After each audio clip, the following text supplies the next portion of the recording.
how to screen record restricted apps.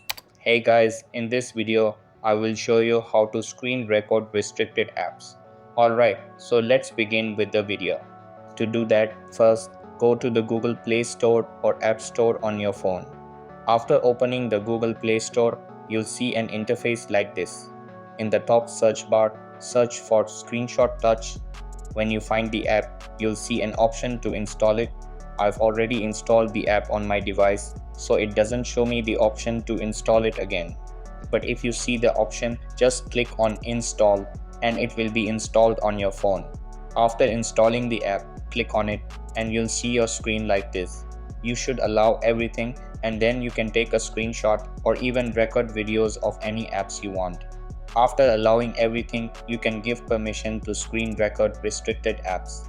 And just like that, you can even screenshot and screen record everything. This is the application that will help you do that. So that's basically how you can screen record restricted apps. So that's all for this video. Consider subscribing if you find it helpful, and I'll catch you in the next one.